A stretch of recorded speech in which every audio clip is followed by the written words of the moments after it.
మరో వివాదంలో KTR PA. BRS హయాంలో జరిగిన పేపర్ లీక్, గొర్రెల స్కామ్లో తీవ్ర ఆరోపణలు ఎదుర్కొంటున్న BRS working president KTR PA తిరుపతిని మరో వివాదం చుట్టుముట్టింది. రాష్ట్రంలో కొనసాగుతున్న రెడ్ అంబులెన్స్ల దోపిడీ వెనుక తిరుపతి పాత్ర ఉందంటూ ప్రైవేట్ అంబులెన్స్ అసోసియేషన్ ప్రతినిధులు సంచలన ఆరోపణలు చేశారు. రాష్ట్రంలోని కార్పొరేట్ ఆసుపత్రులన్నీ కూడా రెడ్ బుక్ అంబులెన్స్లతో ఒప్పందం కుదుర్చుకోవడం వెనుక తిరుపతి ఉన్నాడని, దీనివలన ప్రైవేట్ అంబులెన్స్లపై ఆధారపడి జీవిస్తున్న 10,000 కుటుంబాలు రోడ్డున పడ్డాయని ఆరోపించారు. రెడ్ అంబులెన్స్ సంస్థ CEO ప్రభుదీప్ సింగ్ చైనా ఏజెంట్ అని, కేటీఆర్ పిఏ సహకారంతో ఆయన అడ్డు అదుపు లేకుండా వ్యవహరిస్తున్నారన్నారు. మరి దీనికి కేటీఆర్ పిఏ సమాధానం చెప్పాలా? కేటీఆర్ గారు సమాధానం చెప్పాలి. మాట్లాడితే మాట్లాడమంటాడు, మాట్లాడకుండా నోరు నొక్కేసే ప్రయత్నాలు చేస్తారు. మరి దీనికి సమాధానం ఎవరు చెప్తారు? మీ పిఏ ఇవన్నీ చేస్తున్నప్పుడు బాధ్యత కేటీఆర్దే కదా, మీరు చూసుకోవాలి కదా. చూసుకోవాలా లేదా? ఇవన్నీ కూడా ఇప్పటికే గొర్రెల స్కాము, పేపర్ లీకేజ్లు అన్నిట్లో కూడా తిరుపతి ఇన్వాల్వ్మెంట్ ఉందా అంటున్నారు. ఇప్పుడు ఇట్లా మీరు ఎంకరేజ్ చేయబట్టే కదా ప్రభుత్వం కోల్పోయింది. ఇప్పుడు ఇట్లా మీరు ఎంకరేజ్ చేయబట్టే ప్రభుత్వం కోల్పోయింది.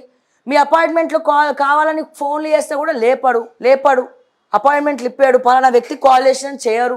ఎవడైతే మంచి ఉంగరాలు ఐఫోన్లు ఇస్తే వాళ్ళకే ప్రిఫరెన్స్ ఉంటుంది. నిజంగా ప్రేమతో ఆప్యాయతతో మీతో ఏదో మాట్లాడదామనో మీ క్యాడర్ కానీ కార్యకర్తలు కానీ వస్తే వాళ్ళ ముందు కూడా గిదే పంచాయతీ. వాళ్ళ ముందు కూడా ఇంత అహంకారం ఎందుకు ఆ పిఏకి, కేటీఆర్ పిఏ తిరుపతికి? సీనియర్లు అంటే లెక్కలేదు. వాళ్ళ ముందర కూడా ఎట్లా పడితే అట్లా కాలు మీద కాలేసుకొని కూర్చుంటాడు. ఆయనే ముఖ్యమంత్రి అయినాడు తెలంగాణ రాష్ట్రానికి. అంటే మీ పిఏలే ఇట్లా గడగడలాడిచ్చి ఇట్లా ధ్వంసం చేస్తే ఇక మీరెంత చేసి ఉండొచ్చు? సో ఇటువంటి వాళ్ళని ఇంకా ఎంకరేజ్ రావడం వల్ల మీ పార్టీకి మరింత చెడ్డ పేరే తప్ప ఇంకేముంటుంది? ఎన్ని విల్లాలు ఎట్లా సంపాదించాడు తిరుపతి? ఎట్లా కొన్నాడు? ఆయన పేరు మీద ఆస్తులు ఎట్లా వచ్చినాయి? వాళ్ళ భార్య పేరు మీద ఎట్లా వచ్చినాయి? ఇవన్నీ మాట్లాడదామా, తీద్దామా బయటికి? 10,000 కుటుంబాల ఉసురు ఎవరికి తగులుతుంది? మీ కుటుంబాలకే తగలేది, మా ఎవరికి తగలదు.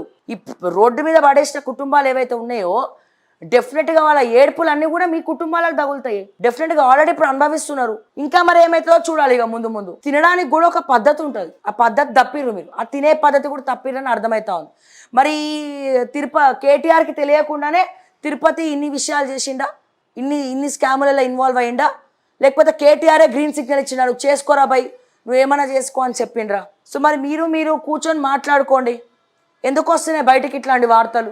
ప్రతిపక్ష పాత్రలో ఉన్నారు. ఇప్పుడు కూడా ఇటువంటి వార్తలు వచ్చి ఇటువంటివన్నీ కూడా వస్తే ముందు ప్రజలు మిమ్మల్ని నమ్ముతారా? నమ్మరు. ఇది కేటీఆర్కి తెలిసి జరిగిన విషయమా, తెలియకుండా జరిగిన విషయమా? కేటీఆర్కి తెలియకుండా డబ్బులు సంపాదించిండా, తెలిసి సంపాదించిండా?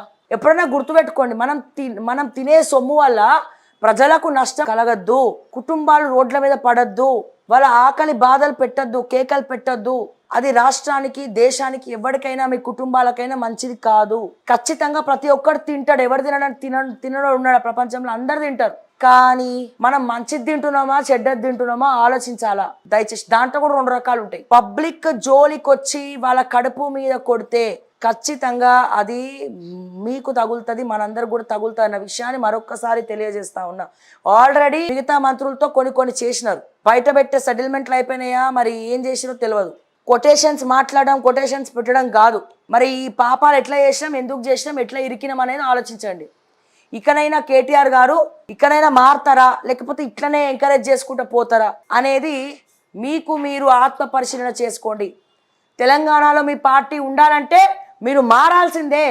లేదు వద్దు, మేము ఇట్లనే ఉంటాం, మేము సంపాదించుకుని చాలు, మాకెందుకు తెలంగాణ, మాకు పార్టీ వద్దు, ఏమొద్దంటే ఇట్లనే ఎంకరేజ్ చేసుకుంటూ తప్పు చేసిన వాళ్ళందరికీ సపోర్ట్ చేసుకుంటూ పోండి, తప్పు చేసిన వాళ్ళందరినీ ఎంకరేజ్ చేసుకుంటూ పోండి. మీకు మీ కార్యకర్తలకు గ్యాప్ రావడానికి కారణం ఎవరండి? మీకు మీ ఎమ్మెల్యేలకు గ్యాప్ రావడానికి వాళ్ళు వచ్చిన సీనియర్ నాయకులు వచ్చిన అహంకారంతో ప్రవర్తించినటువంటి మీ పిఏ తిరుపతి కాదా చెప్పండి. మేము కూడా మస్తాలు ఫోన్ చేసినాం కొన్ని డౌట్స్ క్లియర్ చేసుకోనికి. చిన్న చూపు, కళ్ళు ఈడుంటాయి, మస్తు సంపాదించారు కదా, అడ్డుగోలుగా సంపాదించారు. కళ్ళు ఏడుంటాయి, ఈడుంటాయి, కనబడదు. మాకు ఇవన్నీ మాలాంటి వాళ్ళ దగ్గర ఐఫోన్లు, ఉంగరాలు గింగరాలు ఏడుంటాయి? మస్కాలు చెస్కాలు కొట్టడానికి కాదు. ఈడేది ఉంటే ఈడ అట్లా మాట్లాడతాం. భజన బ్యాచ్ అంతకన్నా కాదు. మేము మీ పార్టీ కార్యకర్తలకు దూరం అవ్వడానికి కారణం తిరుపతి కాదా? ఎవరి దగ్గర డబ్బు ఉంటే వాళ్ళకి అపాయింట్మెంట్లు ఇస్తారా అని చెప్పి నేను అడుగుతా ఉన్నా. అపాయింట్మెంట్ల విషయంతో పాటు మిగతా కూడా అడుగుతా ఉన్నా. దీనికి సమాధానం చెప్పండి.